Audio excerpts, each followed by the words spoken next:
welcome to Pastor Kinyanjui Joseph. I am here on demand.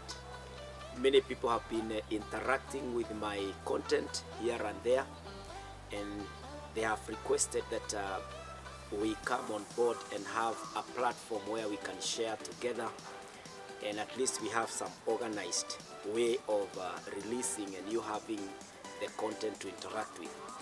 And so we are having now a program that is called The Journey of Love.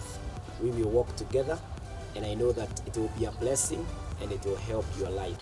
With me in this program is my wife, Pastor Leah, and I want to welcome her and give her an opportunity to say hi, even as we walk together with her and you in this journey. Karibu sana, Pastor Leah.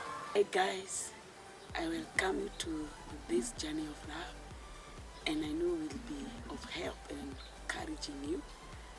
So let's walk together, and I know marriage works. It is working, it works. In this program, you expect that you will be in love. That one I can assure you. Secondly, your relationship will make it. Third, I want to believe that the broken relationships will come back.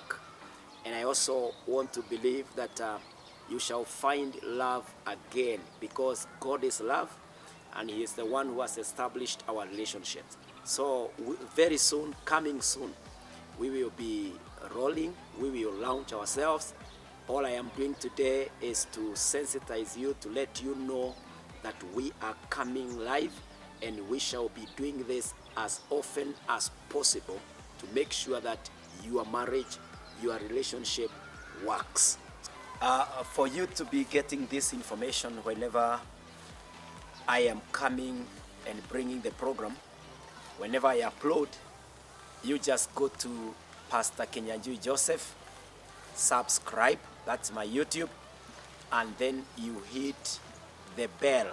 The bell will be reminding you every time there is a new content and I have premiered or I have already uploaded it.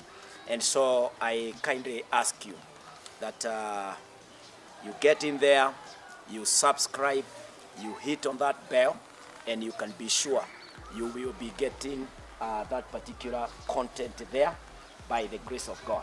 And so tutakuwa pia tunawaombea pale, but for now all I'm asking you is to be notified, to be careful that you know when we have the content, so that it can be of help even in your relationship. See you there.